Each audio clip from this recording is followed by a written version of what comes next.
Okay, so using the Lamborghini Centenario to try to do the expert race in Cairo and get that 121 time. This is actually my second run at this, and yeah, that was the first time I placed it there on screen. So difficult, but is it possible? I've mentioned this on my series of videos which have used the Centenario throughout this week. Genuinely mean this for new players, but this car is really not the one you should be tuning to do these expert races with. If you can get access to the Ferrari FxXK or the W Motors Lykan Hypersport, go with those because they're far lighter and far more capable of doing these expert races with more ease than this machine is. Now it has been possible to do a lot of the races with it, but that said, it's not been easy, and like in comparison to the FxXK, which can do all 7 days of this one, and yeah, the same with the Hypersport. So I would just advise those over this.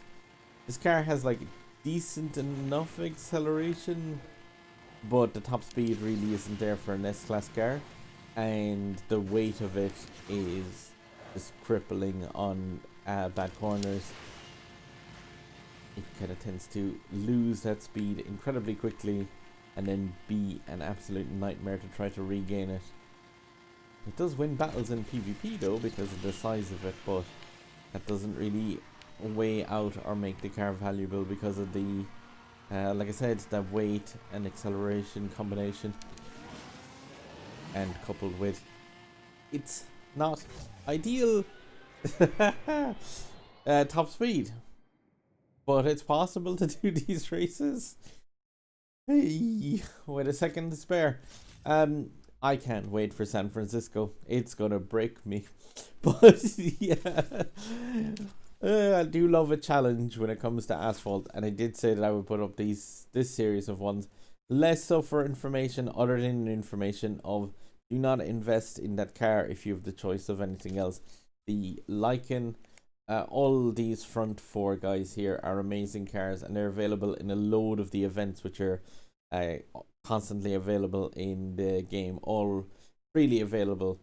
If you're with a club, you should be pushing them to get that FxXK blueprint daily, and the Lykan Hypersport. You can see those two pop up in the shop for credits as well. Sometimes for 125k.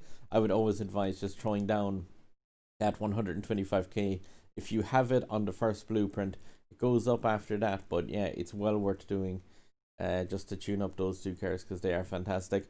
Alright, I'm going to put that one up, and yeah, there's a sub button up here over my head. If you find these interesting or useful at all, please give it a click. There's indie game reviews up there where I have a bit more of a fun playing something that is an Asphalt for a change, and just kind of messing around taking a blind playtest of indie games. And there's a random video on my channel here which YouTube thinks you like, which will probably then be Asphalt related. Alright guys, happy hunting, and we'll see you on the next one. I think might be San Fran.